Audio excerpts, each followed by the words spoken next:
Good evening, very good evening. जय हिंद साथियों। नमस्कार नमस्कार नमस्कार। स्वागत है सभी लोगों का। Very good evening. बहुत बढ़िया। चलिए, स्वागतम। प्रणाम प्रणाम भैया, प्रणाम। लाल बहादुर, वाह। लाल बहादुर शास्त्री लिखवा दिए होते तो और मजा आ गया होता।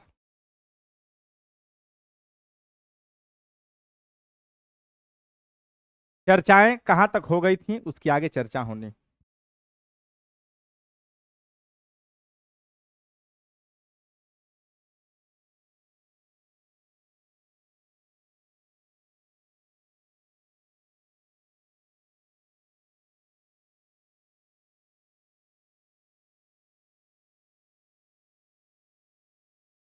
प्लासी का मैदान 1757।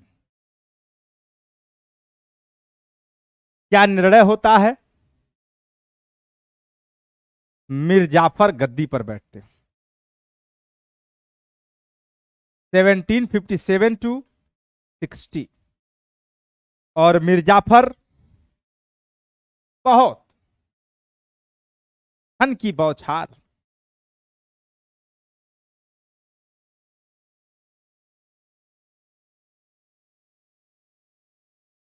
व्यक्तिगत 5 लाख रुपए व्यक्तिगत देने का वादा दक्षिण के युद्ध में। 24 परगनों की जमींदारी।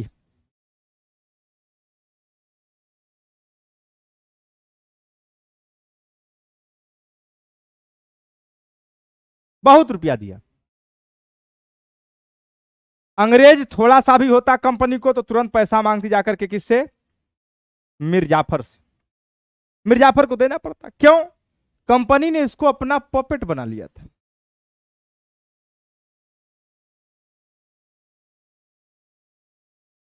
जब मीर जाफर ने 60 में पैसा देने से इनकार कर दिया, कंपनी ने अपना दूसरा राजा खोज लिया। एक मन में विचार आता होगा कि कंपनी क्यों नहीं बैठ रही है, जब राजा वो बना रही, तो स्वयं कोई अंग्रेज अधिकारी क्यों नहीं बैठ जा रहा है गद्दी पर? ये विचार आया? ये विचार नहीं आया, क्योंकि बंगाल की प्रजा के सामने अभी उनको विलेन नहीं बनना है। बंगाल की प्रजा के सामने उनको विलेन नहीं बनना है, उनको हीरो बनना है। आप मारिए और मैं जाकर के मरहम लगा दूं तो हीरो तो मैं ही बनूंगा, आप तो विलेन बन जाएंगे। तो मरवा रहा था बंगाल के नवाब से, और कंपनी जाकर के किसी को संभाल देती क्या? राजा को। एक दिन विद्रोह ऐसा आएगा कि बंगाल की प्रजा ब्रिटेन ब्रिटेन चिल्लाने लगेगी और ब्रिटेन अपना कब्जा जमाएगा। मैंने आपसे एक सवाल कहा था, आपने सवाल किया है कि नहीं किया है? क्या सवाल था? कि प्लासी का युद्ध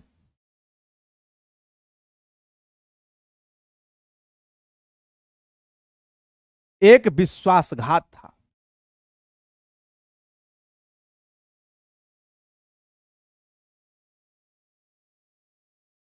क्या आपने किया?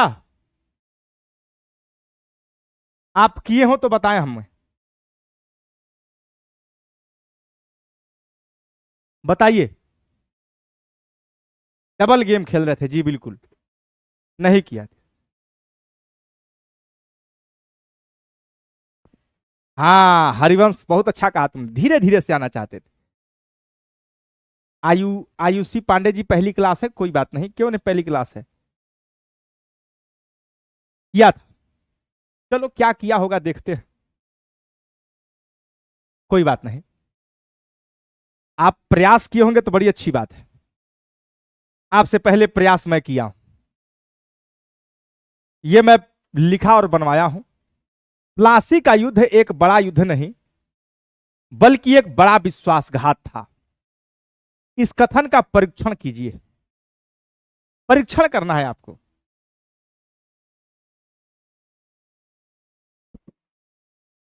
अब इसका उत्तर क्या होगा? देखो, मिलाना क्या यही लिखा है? क्या यही लिखा है? जो अर्थ इसका निकलेगा वही कि कुछ और, गलतियों को सुधारना। प्लासी का युद्ध कोई खुला संघर्ष नहीं था, हाँ नहीं था। सारी सेना सारी सेना मीर कासिम की उधर दूसरे पक्ष में थी, और न ही नवाब की सेना और कंपनी की सेना में कोई समानता थी। वाह, नवाब की सेना में और कंपनी की सेना में कोई इक्वलिटी थी ही नहीं। अरे जब हमारी सारी सेना पहुंच गई तुम्हारे पास, बता दिया कि AK-47 वहां छुपाए हैं, आर्डिनर वहां छुपाए हैं, वहीं से मारेंगे, तुमको जब खबर मिल गया तो क्या समानता रह गई? ये तो असमानता रह गई। युद्ध भूमि में नवाब की मुख्य सेना मीर बख्शी मीर जाफर के अधीन हाथ बांधे खड़ी थी, अर्थात मीर जाफर की सेना ने कुछ किया ही नहीं, नाम की केवल सेना थी। बस एक छोटी सी सेना ब्रिटिश से लड़ रही थी, परंतु मीर बख्शी मीर जाफर के विश्वासघातपूर्ण सुझाव के कारण वह सेना भी शीघ्र ही ध्वस्त हो गई। ले, मीर बख्शी मीर जाफर के विश्वासघात सुझाव के कारण वह शीघ्र ध्वस्त हो गई। वास्तव में प्लासी के युद्ध की तुलना क्रिकेट के मैच फिक्सिंग से की जाती है, जिसका परिणाम पहले से ही निश्चित था। फर्क बस इतना था कि क्रिकेट में विजेता पक्ष पराजित पक्ष को अग्रिम राशि प्रदान करता है, जबकि प्लासी के युद्ध में पराजित पक्ष ही विजेता पक्ष को यह आश्वासन दे रहा था कि भविष्य में उसे खास रकम उपहार में देगा। पराजित पक्ष विजेता पक्ष को कह रहा है कि खास रकम मिलेगा, एकदम मैच फिक्सिंग की तरह है। ये आपको मैं PDF अभी प्रदान करवा दूंगा, अभी आपको मिल जाएगा।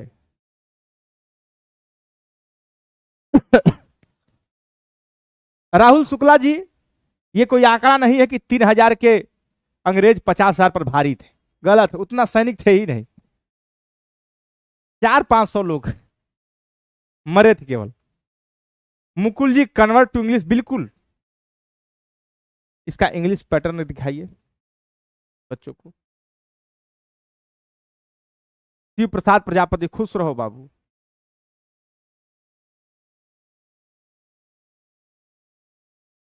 संगीता अहिरवार, ठीक।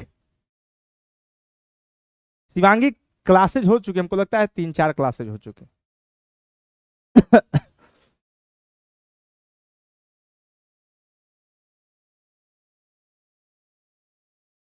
यह है प्लासी के युद्ध का बड़ा युद्ध नहीं था।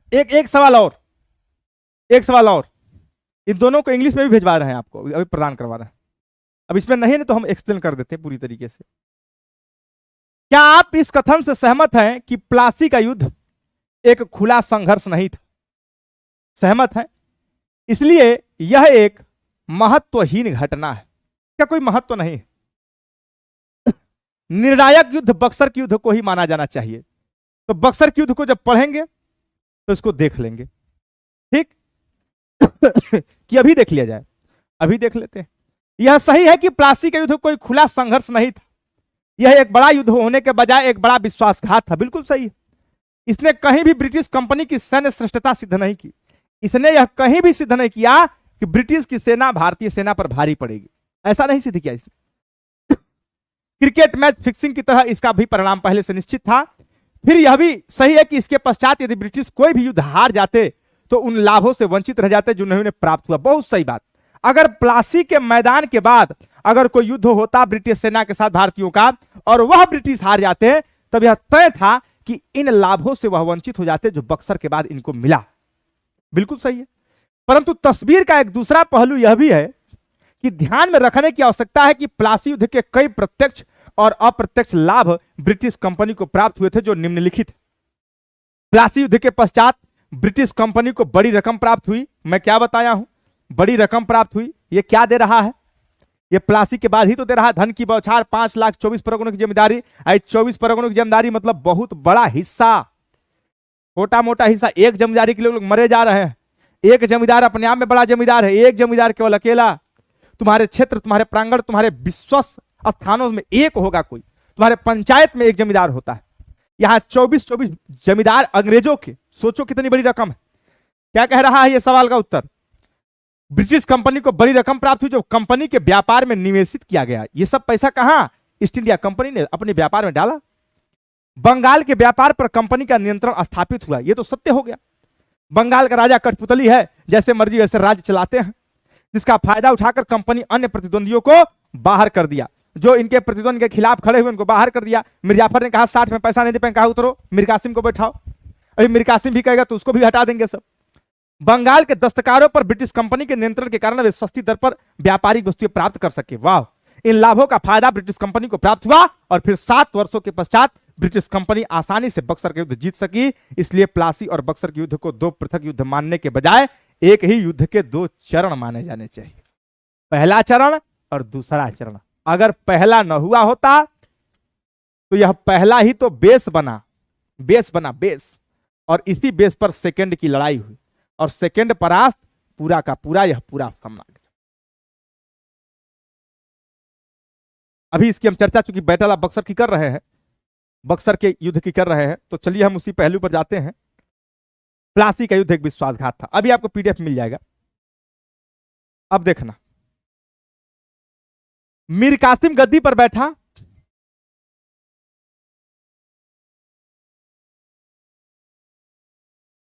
और मीर कासिम ने लगा सुधार करने। मीर कासिम क्या कर रहा है? रिफॉर्म कर रहा है। कौन कौन सा रिफॉर्म किया है? कौन कौन सा रिफॉर्म किया? जल्दी बताइए, कमेंट बॉक्स में जल्दी लिखिए कितने रिफॉर्म और कौन कौन से रिफॉर्म किए। केवल ऐसे नाम लिख दो, शब्दावली में हम समझ जाएंगे क्या कह रहे हैं आप।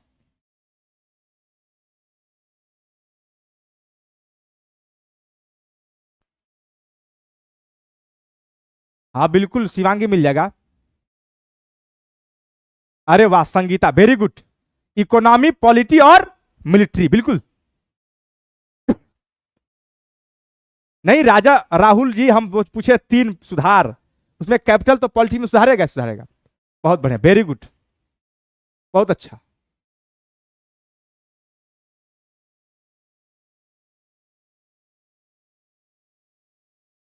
ठीक, कॉपी बनानी पड़ेगी, कॉपी बनाओ, लिखो, आलसगिरी करने से नहीं होगा कुछ। पॉलिटिकल रिफॉर्म, इकोनॉमिक रिफॉर्म और मिलिट्री रिफॉर्म। पॉलिटिकल रिफॉर्म में क्या किया इसने? लगा दंडित करने, लगा जमींदारों को मारने, और capital, change capital, where to where, Murshidabad to Munger,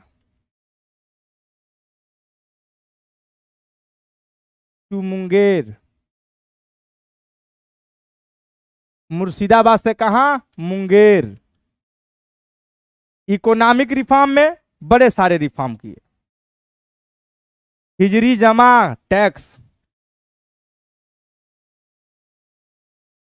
जो कंपनी के अधिकारियों से लिए जा रहे थे, और टैक्सों में कितना? आल टैक्सों में 3/20 की क्या कर दिया? इंक्रीज कर दिया, बढ़ोतरी कर दिया।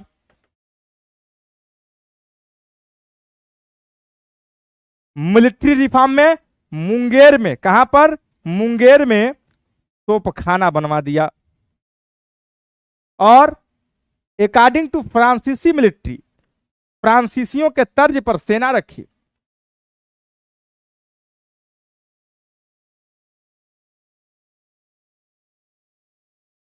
सेना रखी, फ्रांसीसियों के तर्ज पर सेना रखी, और यह तोपखाना लगाना खटक गया कंपनी को। कंपनी ने कहा तोपखाना क्या करोगे? क्या करोगे तोपखाना? अगर कोई परमाणु बनाता है, कोई देश न्यूक्लियर की स्थापना करता है, कोई देश, अमेरिका तुरंत खड़ा हो जाएगा। क्यों बना रहे हो? ईरान बना नहीं रहा था, तो कहा कि अरे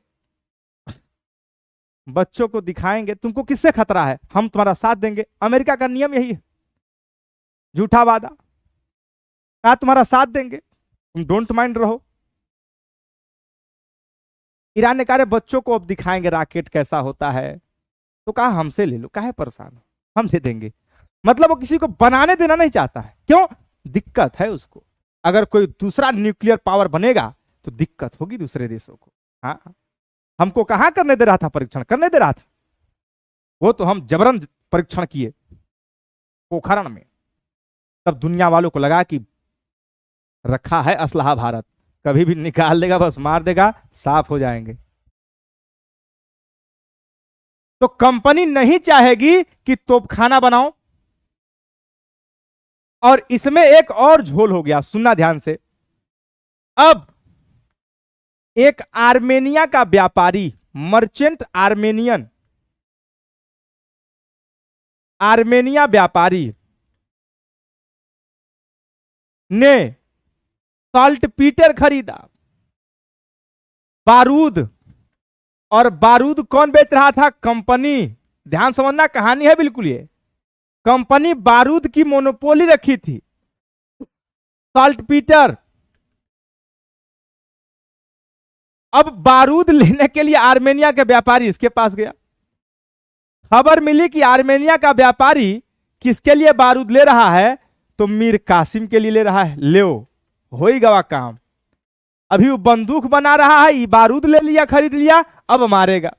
अब वह आर्मेनिया का व्यापारी अपने लिए ले रहा है। Armenia, merchant of Armenia, Armenia का एक व्यापारी साल्टपीटर की खरीद कंपनी से किया। और साल्टपीटर पर मोनोपोली, एकाधिकार किसकी? केवल ईस्ट इंडिया कंपनी की। अब कंपनी में आग सी लग गई कि मुंगेर में नहीं लग रहा है कि मुंगेर में घटना हो रही है भैया, मुंगेर में घटना हो रही है। और मुंगेर में घटना को देखते हुए, मुंगेर में घटना को देखते हुए एक पटना का अधिकारी, पटना का अधिकारी, पटना में ऑफिसर कंपनी का, इसको एलिस एपिसोड कहते हैं, एलिस एपिसोड की घटना घटी। एलिस ने क्या किया? एक अधिकारी, छोटा सा कर्मचारी, अधिकारी था, कर्मचारी नहीं था, एक छोटा सा आदमी कंपनी का, मुंगेर पर क्या कर दिया? छापा डाल दिया। छापा डलवा दिया मुंगेर पर। कहा छापा पड़ेगा। और सोचिए, राजा साहब का घर हो और राजा साहब के पैलेस पर एक छोटा सा अधिकारी छापा डाल दे। सोचिए ना, प्रधानमंत्री देश के हों उनके घर पर अब छापा पड़ जाए तो मतलब क्या ही वैल्यू रह जाएगी। अब यह बात, छापा पड़ने वाली बात, जब मीर कासिम को पता चली तो इसके हृदय पर मानो सांप सा लूट गया। और इसने तुरंत कैलकाटा काउंसिल, उस समय बंगाल का गवर्नर था वेंसिटार्ड, वेंसिटार्ड को इसने पत्र लिखा। वेंसिटार्ड को इसने पत्र लिखा, कहा क्या हो रहा है मालिक, है? एक तुम्हारा छोटा सा अधिकारी हमारे घर पर छापा मार रहा है और आप शांत बैठे हुए हैं। मुझसे आपको बात करनी, मुझे आपसे बात करनी। वेंसिटार्ड पहुंचा बात करने के लिए मुंगेर में। मुंगेर में वेंसिटार्ड पहुंचा। मीर कासिम, वेंसिटार्ड, रॉबर्ट क्लाइव नहीं था तब, चला गया था वो, अभी आएगा 65 में फिर वापस। मीर कासिम बात करने लगे और कहने लगे, देखिए मैं बंगाल का राजा हूं और बंगाल के नवाब के पास कम से कम साहब इतनी तो शक्ति दीजिए कि कम से कम नवाब बना रहूं। वेंसिटार्ड ने कहा बताओ क्या चाहते हो? तो कहा मैं चाहता हूं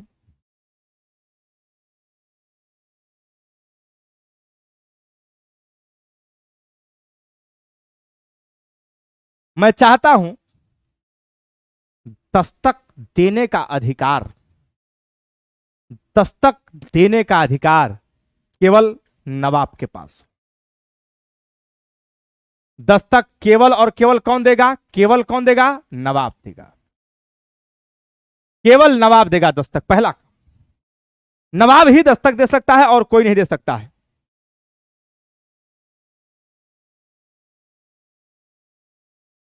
केवल नवाब देगा।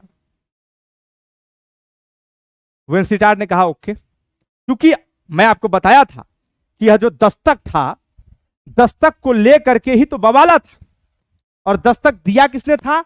मुगल बादशाह फर्रुखसियर ने दिया था 1717 में। और उसका मैंने बताया था कि कितना मिसयूज हुआ बंगाल में। अंग्रेज तो यूज करते ही करते थे कंपनी के गुड्स को लेकर के, अंग्रेजों ने अपने भारतीय मित्रों को दे दिया, कहा जो इंडियन के फ्रेंड है उनके हैं उनको दे दिया, बंगाल के नवाब को घाटा हुआ। दस्तक का बवाला था और दस्तक पहली बार आया, कहा दस्तक केवल और केवल नवाब देगा और कोई नहीं दे सकता।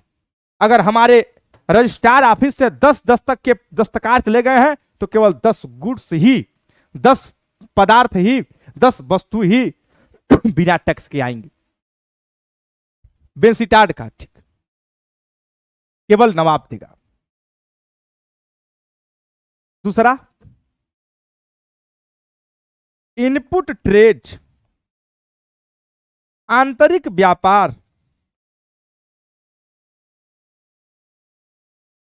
जो भी कंपनी बेचेगी, जो अंदर व्यापार कर रही है बंगाल के अंदर, जो भी कंपनी बेचेगी, जो वस्तु बेच रही है, जो पदार्थ बेच रही है कंपनी,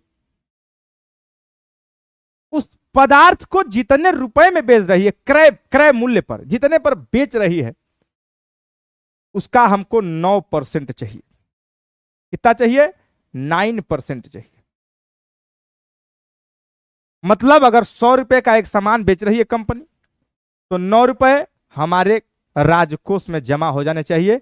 यही मेरी बात है। 9%। कहा ठीक? डन। 9% इनपुट ट्रेड,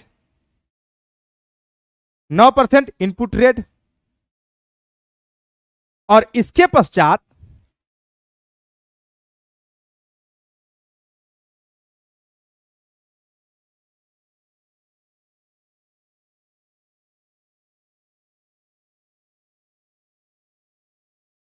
हाँ 3/32 बढ़ोतरी किया था, 20 नहीं। मैं 20 लिखा हूं क्या भाई? 3/32 की बढ़ोतरी किया था। मैं कुछ गड़बड़ तो नहीं लिखा हूं? 32 की बढ़ोतरी सही है। आंतरिक व्यापार पर 9% हम लेंगे, नवाब लेगा। और तीसरा, अगर बंगाल के नवाब ऑफ बंगाल, अगर बंगाल के नवाब और कंपनी के बीच कोई भी डिस्प्यूट होता है, कोई भी विवाद हो रहा है, कोई विवाद हो रहा है, तो उस समय बंगाल का निर्णय, बंगाल के राजा का निर्णय सर्वमान्य जाएगा। इसी का डिसीजन चलेगा, कंपनी का नहीं चलेगा, कंपनी का नहीं चलेगा। यह बात हो गई।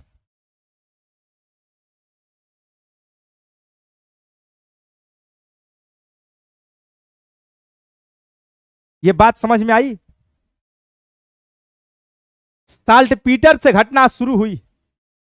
यह बारूद खरीदने गया कौन? आर्मेनिया का व्यापारी। बारूद बेचता कौन था? कंपनी। उधर तोपखाने की स्थापना और लिंक किया गया कि बारूद ले रहा है, मीर कासिम को देगा। अब मीर कासिम वहीं पर बनाएगा बम और हम लोगों को उड़ा देगा धम। अब यहां पर क्या हो गया? साल्ट पीटर जब ही खरीदा कंपनी, मीर कासिम के घर पर क्या हुआ? छापा डाल दिया। किसने डाला? एक अंग्रेज ऑफिसर एलिस ने। इसको एलिस एपिसोड कहते हैं। पटना में रहता था ये, और मुंगेर पर छापा डाल दिया। वेंसिटार्ड को किसने? मीर कासिम ने पत्र लिखा, हमको बात करना है, हमको आपसे मुलाकात करनी है। जब मीर जाफर को हटा करके मीर कासिम को गद्दी पर बैठा रहे हैं, तो इसको इतिहास में बंगाल की क्रांति कहते हैं पश्चिम वाले। लेकिन कोई क्रांति तो नहीं है, कहते बंगाल की क्रांति हुई। अब मीर कासिम ने वेंसिटार्ड को बुलाया मुंगेर, और बैठ करके टेबल पर बात हो रही। देखिए, दस्तक केवल और केवल नवाब देना। नवाब के पास पावर है कि दस्तक केवल नवाब देगा और कोई नहीं देगा।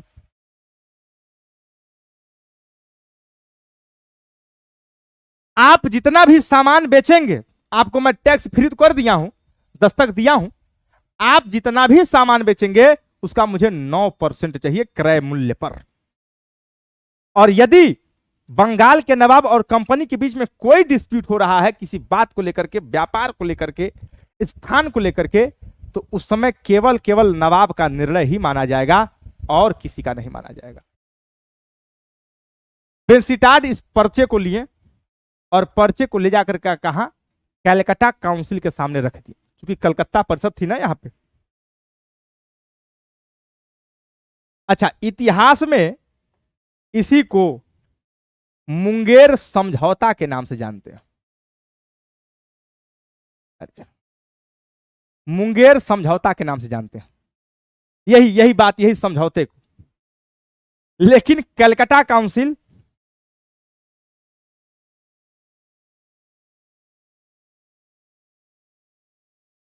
कलकत्ता परिषद ने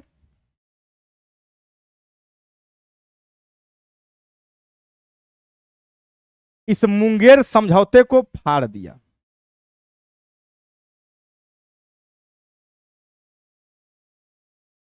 मुंगेर समझौते को क्या कर दिया?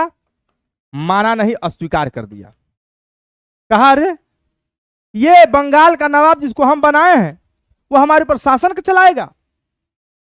बच्चा है अभी, ये बच्चा है, और ये बच्चा हमारे ऊपर शासन चला सकता है, इसकी इतनी मजाल।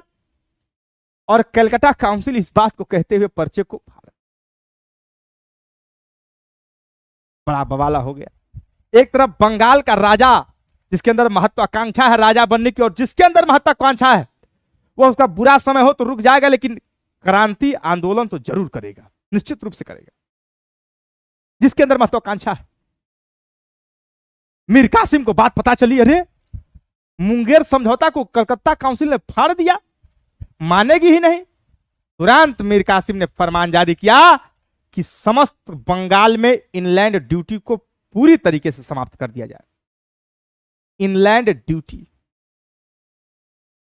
अब क्या है ये? मीर कासिम को बात पता चली, मीर कासिम ने तत्काल प्रभाव से कहा कि बंगाल के जितने भी व्यापार हो रहे हैं,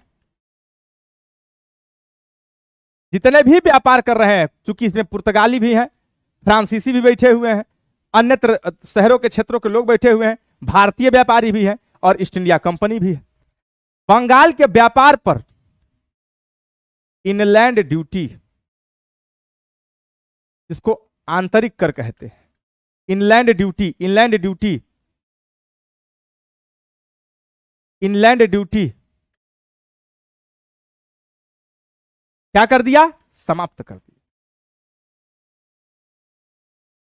कंपनी में तो आग लग गई। कंपनी तो कही, क्या हो रहा है? इनलैंड ड्यूटी ही हटा दिया। आंतरिक कर कहते हैं इसको, आंतरिक कर, अर्थात बंगाल में अब कोई भी व्यापारी सामान बेचे उससे 1 रुपया टैक्स नहीं लिया जाएगा। राजा कोई कर लेगा ही नहीं। मीर कासिम ने ऐलान कर दिया कि बंगाल में जो इनलैंड ड्यूटी लगी है, इस इनलैंड ड्यूटी को मैं खत्म कर रहा हूं।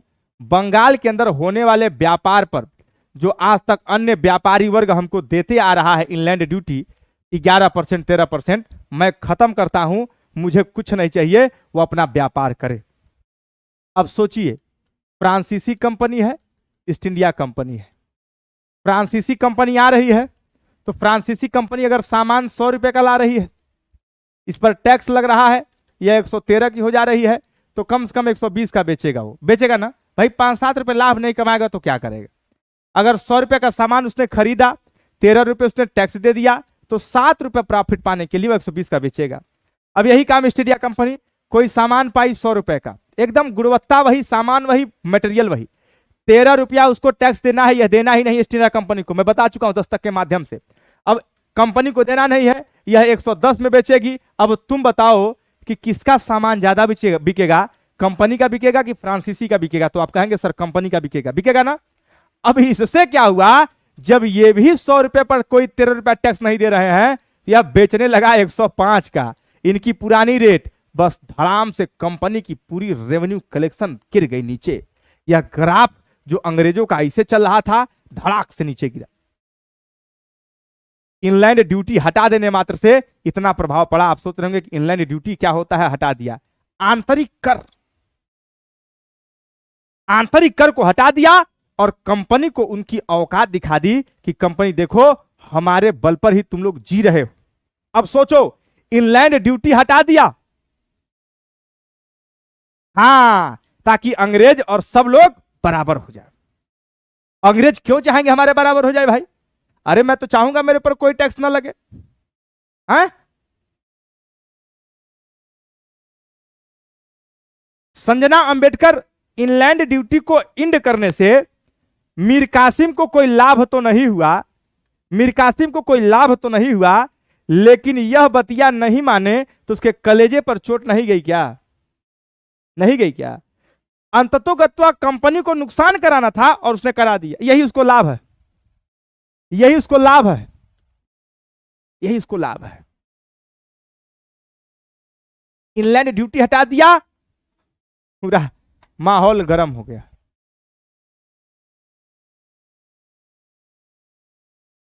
अब क्या होगा?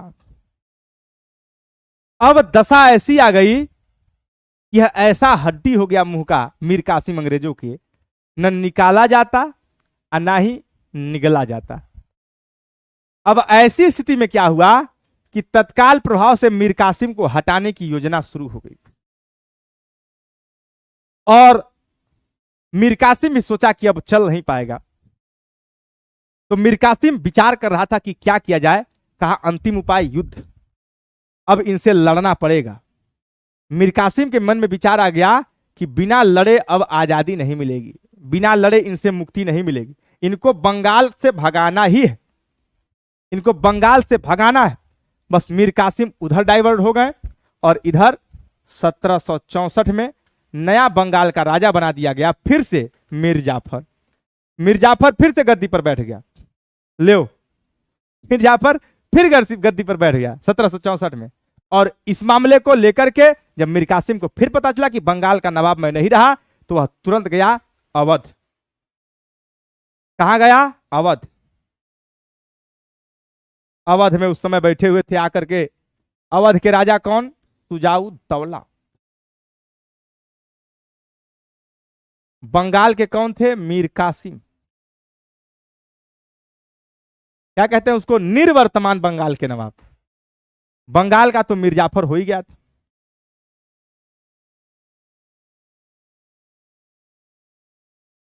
कंपनी का उस समय हेड करेगा हेक्टर मुनरो।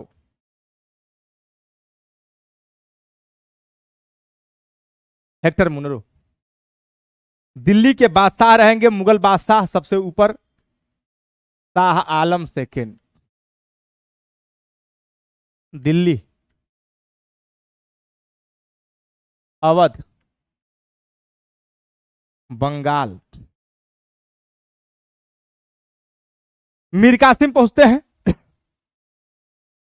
सुजाउद्दौला से सारी बातें बताते हैं और शाह आलम द्वितीय से बताते हैं और सबको तैयार करते हैं कि देखो अगर दक्षिण जैसे गया है भारतीय राजाओं के हाथ से,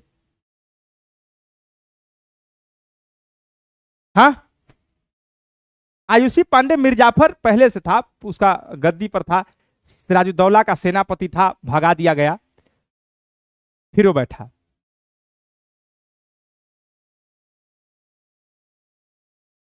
अच्छा,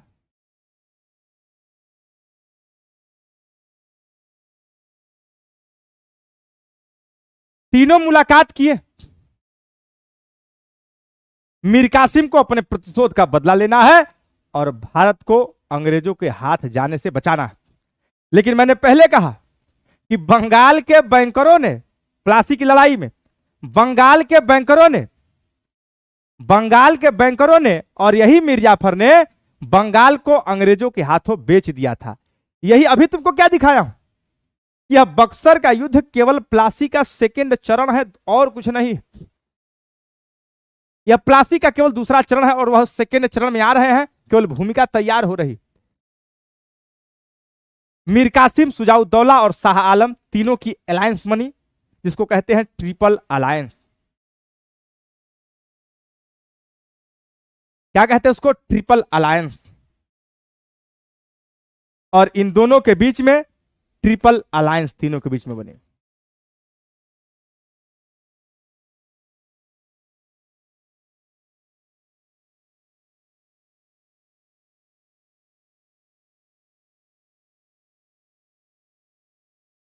तीनों मिल गए, कहे बिल्कुल मारा जाएगा, भगाया जाएगा, एकदम भगा दिया जाएगा इन सबको।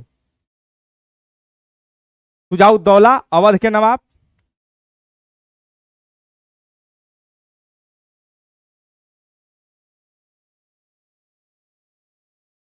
मीर कासिम, शाह आलम। और मैं इन लोगों के लिए एक शब्द लिख रहा हूं, आप इतिहास के पन्नों से कल उठा के देखिएगा तो और आपको समझ में आएगा। ये है मूर्ख, एकदम इडियट है। ये लेम है, लंगड़ा है, कुछ है ही नहीं है। क्या लंगड़ा है? बिल्कुल लंगड़ा है, मतलब उपमा दे रहा हूं, उपमा। और शाह आलम अंधा है, ब्लाइंड है। जिसको अपना भविष्य न दिखे वह अंधा ही होता है। जिसके नीचे कोई आधार नहीं हो वह लंगड़ा ही होता है।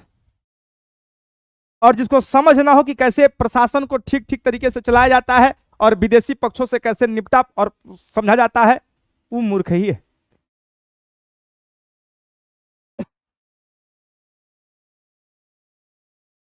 ये अंधा बैठा लंगड़े के ऊपर और मूर्ख से कहा रास्ता दिखाओ। सोचो कहां जाएगा कोई, सोचो कहां जाएगा कोई। अपने से निम्न तापमान के आदमी के साथ उठना बैठना बंद कर दीजिए। जो आपसे कम तापमान के लोग हैं आपको केवल परेशान करेंगे और कुछ कर ही नहीं पाएंगे। अरे क्या पढ़ रहे हो, बहुत देख लिया, ना हो पाएगा, अरे छोड़ो हटाओ, ये मोटिवेट करे। उष्मा है, तापमान है, तो बड़ा तापमान छोटे को खींचता है। इसलिए अपने से हाई लेवल के तापमान के पास बैठना उठना चाहिए, बात करना चाहिए। ये तीन मित्रता, और यह तीनों मित्रता बिल्कुल बिना आधार की मित्रता है। मैं पहले लिख दिया हूं, एक अंधा,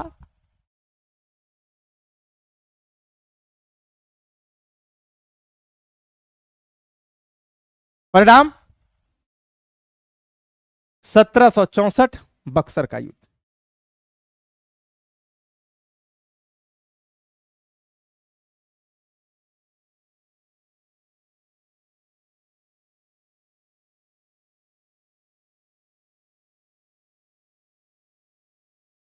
बक्सर का युद्ध।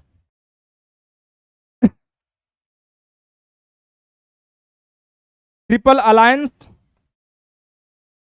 Company Hector Munro.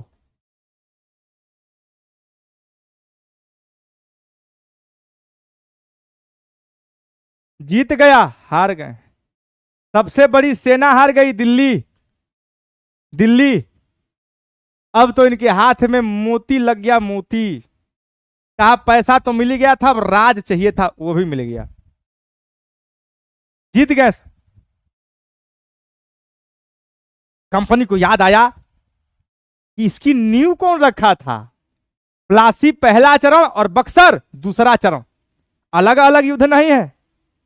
आप अपने थॉट प्रोसेस को बढ़ाइए, समझिए। अभी एक बार और दिखा रहा हूं आपको मैं। बक्सर का युद्ध, और इस युद्ध ने भारत के कोरे कागज पर, कोरे हाथ पर गुलामी की दास्तान लिखना प्रारंभ कर दी। रॉबर्ट क्लाइव को पुनः बुलाया गया, फोन किया गया, रॉबर्ट क्लाइव दिल्ली हार गई, अवध, बंगाल तो हारा ही था, बंगाल तो हारा ही था। रॉबर्ट क्लाइव आया,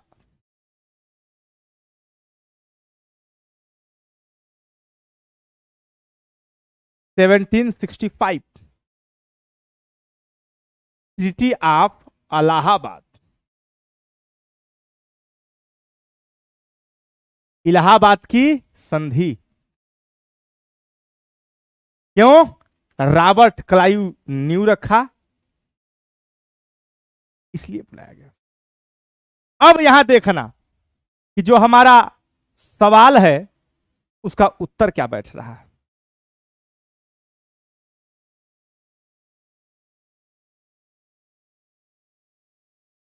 क्या आप इस कथन से सहमत हैं कि प्लासी का युद्ध एक खुला संघर्ष नहीं था? हां, सहमत हैं। क्यों? अभी हम देख लिए हैं यहां पर मैच फिक्सिंग की तरह था ये, जैसे कोई मैच फिक्स होता है ऐसे था। इसलिए यह एक महत्वहीन घटना है। निर्णायक युद्ध बक्सर के युद्ध को ही माना जाना चाहिए। यह सही है कि प्लासी का युद्ध कोई खुला संघर्ष नहीं था, यह सही है। प्लासी का युद्ध कोई खुला संघर्ष नहीं था। यह एक बड़ा युद्ध होने के बजाय एक बड़ा विश्वासघात था। इसने कहीं भी ब्रिटिश कंपनी की सैन्य श्रेष्ठता सिद्ध नहीं की, कहीं भी नहीं। क्रिकेट मैच फिक्सिंग की तरह इसका परिणाम पहले से ही निश्चित था। फिर यह भी सही है कि इसके पश्चात यदि ब्रिटिश को युद्ध हार जाते तो लाभों से वंचित रह जाते, उन्हें प्राप्त जो हुआ। जैसे अगर 1764 बक्सर का युद्ध इन गधों ने हरा दिया होता, संभावना व्यक्त कर रहा हूं, हरा ना पाते। अपनी ही सेना का संगठन नहीं कर पाए सब। मीर कासिम के पास कौन है? दो चार चाटुकार। सुजाउ दौला किए होते, लेकिन सुजाउ दौला मूर्ख, आधी सेना घर पर रखे हैं, बिहार में जाकर के बक्सर की लड़ाई लड़ रहे हैं। ऐसी सेनाएं हैं जिनको कभी ट्रेनिंग नहीं दिया गया। कर्नाटक युद्ध में क्यों 10,000 हार गए 1,000 लोगों से? क्यों हार गए? लिखा है उसके परिणाम में कि समस्त सेनाएं संगठित और सुव्यवस्थित थी, डुप्ले की। लेकिन भारत की कैसी सेना जानते हो किस लाते थे? नवाब है, कहीं अवध के नवाब है, अब उनके अवध के नवाब में प्रजा घूम रही है। मान लो उन्नाव में कोई व्यक्ति गया और अपनी गैया को चारा देने के लिए घास को काटने गया, वहां सैनिक पहुंच गए 10-5 लोग। यह हुआ कि गांव गांव से सेना पकड़ लाओ, गांव गांव से लोगों को बुला लाओ, 1-2 दिन यहीं बैठाएंगे, खिलाएंगे, अगले दिन युद्ध कराएंगे, ऐसे नियम था। अब वहां पहुंच गए, सब सैनिक पहुंच गए चारों तरफ। जो 150 सैनिक थे उसके पास, चारों ओर दौड़ने लगे। 150 को 1000 लाने की आवश्यकता थी, वो 1000-2000 लाते गए। घास काटने गए थे बाबू, पकड़े गए। ए भैया बताई दियो, घरे राजा साहब के घर जा रहे हैं लड़ाई लड़ने, अगर जीते रहे तो आएंगे, नहीं तो माता जी रोएंगी नहीं, पत्नी को बता देना समय से खा पी लेगी। ऐसी स्थिति से तो सैनिक लाए थे, वो तलवार कभी देखे नहीं थे, पेटवे मार ले अपने, तलवार कभी देखे नहीं थे, तलवार पकड़ाया गया। ऐसी सेना का संगठन हो, तुम जीत पाओगे? तुमको अपने सब्जेक्ट का सिलेबस न पता हो, तुमको कितना पढ़ना है और कैसे पढ़ना हो यह न पता हो, तुमको जो टीचर पढ़ा रहा है तुम्हारे सेगमेंट से संबंधित है कि नहीं है तुमको यह न पता हो, तो तुम तो मूर्ख ही हो। तुम्हारा तो शोषण तय है, क्योंकि तुम कमजोर हो। किस मामले में? ज्ञान के मामले में। एक ऐसे चैप्टर बनाइए। मैं जो सवाल दिया था, क्या आपने लगाया था रॉबर्ट क्लाइव को महानायक कहा जाता है? अगर किए हो तो आपको साइट मिली हुई है, उस पर आप डालिए, फेसबुक पर डालिए, जहां करते हैं चेक कराइए कहां तक सही है। कौन सी किताब पढ़ रहे हैं आप लोग, क्या कर रहे हैं? ये अपने आप को समझना चाहिए, समझाना चाहिए।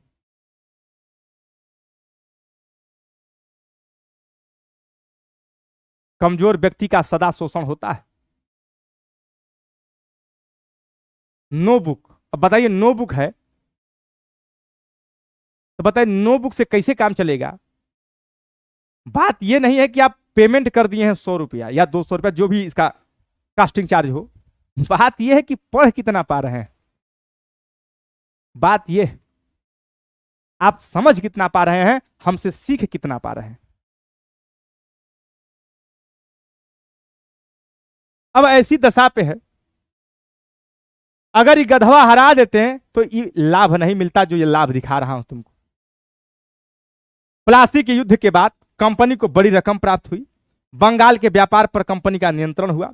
बंगाल के दस्तकारों पर ब्रिटिश कंपनी के नियंत्रणकार सस्ती दर पर व्यापारी वस्तुएं प्राप्त कर सके। इन लाभों का फायदा ब्रिटिश कंपनी को प्राप्त हुआ और फिर 7 वर्षों के पश्चात 1757 और उसके बाद 7 साल तक 64 आ गया ना, 7 वर्षों के बाद आसानी से बक्सर के युद्ध जीत सकी। इसलिए प्लासी और बक्सर के युद्ध को 2 पृथक युद्ध मानने के बजाय एक युद्ध के दो चरण मानने चाहिए। अब क्या कहोगे तुम लोग, बताओ। क्या इतनी बात हमारी समझ में आई कि सब उड़ गई? क्या इतनी बात समझ में आई कि सारी बातें उड़ गई? भैया बताओ मुझे। हमको होना चाहिए कि आपको आ रहा है, नहीं आ रहा तो पढ़ाने का कोई मतलब नहीं है हमारा। मुकुल तुम्हारे पास कौन सी किताब है?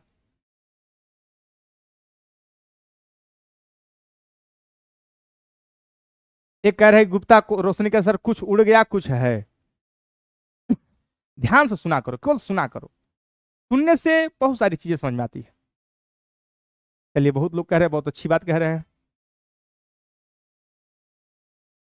संजना अम्बेडकर तो बहुत बड़ा लिख दिया हमारे लिए, धन्यवाद है, लेकिन इतना मत चढ़ा दो भाई। कह रही हैं कि आप इस देश के सबसे नंबर 1 टीचर हैं। हाँ, उम्र में कह सकती हूँ, हमारे गुरु पड़े हैं सब यहाँ पर। बता रहा हूं, मॉडर्न इंडिया में विश्वास केवल मान गए तो दिक्कत नहीं आने दूंगा, गारंटी हमारी है। 1% की दिक्कत नहीं आने दूंगा। और ऐसे ही पढ़ा करके सवालों के श्रृंखलाओं के साथ आपके साथ हम चलेंगे। धीमे धीमे चलना है हमको। आपको मैंने 2 चैप्टर कंप्लीट कराए, अभी कंप्लीट, दूसरा अभी पेंडिंग में है। पेंडिंग मतलब प्रोसेसिंग में है। मैंने आपको एंग्लो कर्नाटिक वार और मैंने आपको पीडीएफ नहीं भेजा है एंग्लो कर्नाटिक वार का। क्यों नहीं भेज पाया हूं? क्योंकि मैं उसको बनवाने में व्यस्त हूं, बड़ा कार्य आ जाता है भैया, उसके लिए क्षमा करना। एंग्लो करना मैंने कहा, उसके लिए बुक कोई ले लेना। बुक कौन सी लोगे तो लेना, अगर ले सकते हो एनसीईआरटी अगर पढ़ डालो, एनसीईआरटी पढ़ डालो तो मजा आ जाए। ज्यादा नहीं, 9 से 12 केवल पढ़ डालो, 9 to 12 केवल इतना पढ़ डालो, बस उतना मजा आ जाएगा। नहीं बुक लेना चाहते हो तो बुक देखो, बिपिन चंद्रा भी बहुत बढ़िया है, एनसीईआरटी बेस्ड है। अगर और अच्छे से पढ़ना चाहते हो तो BL ग्रोवर ले लो, BL ग्रोवर TMH की पुस्तक है, शानदार पुस्तक है। उसके अलावा BL ग्रोवर, स्पेक्ट्रम लेगो, फंस जाओगे। फंसना इसलिए है कि स्पेक्ट्रम बहुत अच्छा तथ्य दे रहे हैं, लेकिन वह कहानियों को तुम कोरिलेट नहीं कर पाओगे, केवल इतना है जो मेरा मानना है। मैंने पढ़ा जाना, वो कहानियों को इधर उधर से थोड़ा सा, तो अगर पढ़ सकते हैं, समझ पा रहे हैं तो अच्छी बात है। जिस टॉपिक को मैंने खत्म किया, इस टॉपिक को आपको पढ़ जाना चाहिए। और आपके पेपर में, जो आप पेपर की तैयारी कर रहे हैं, आपके पेपर में जहां जहां से उस पर सवाल आया है, उन सवालों को आपको करना चाहिए। यह आपका कर्तव्य है, उत्तरदायित्व। इसके बाद हम बंगाल पर चले आए। दूसरा चैप्टर हमारा बंगाल पर, बंगाल, और बंगाल में लगेगा डबल मोनार्की, द्वि तानाशाही शासन लगेगी, उसकी चर्चा होगी। और इसमें प्लासी और बक्सर, प्लासी और बक्सर, इतना तो मैं समझ दे ही दिया हूं कि 2-4 शब्द लिख ही लोगे। और इसमें अब आप पढ़ेंगे, आप समझेंगे तो और शानदार आप समझ पैदा कर पाएंगे और बढ़िया लिख पाएंगे आप, ठीक।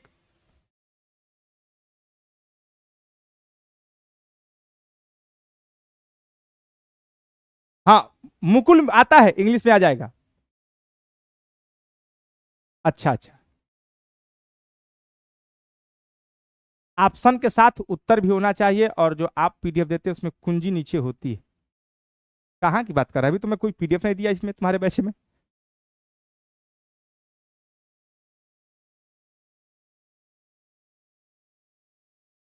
अच्छा अच्छा,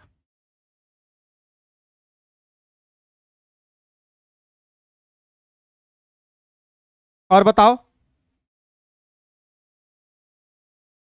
ठीक,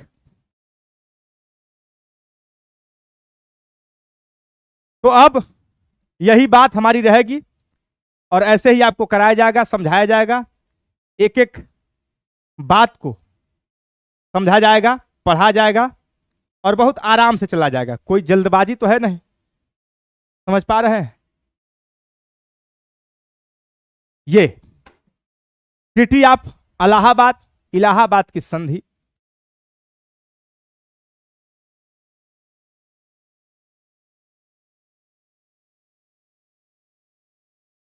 इसकी चर्चा होगी अगली क्लास में।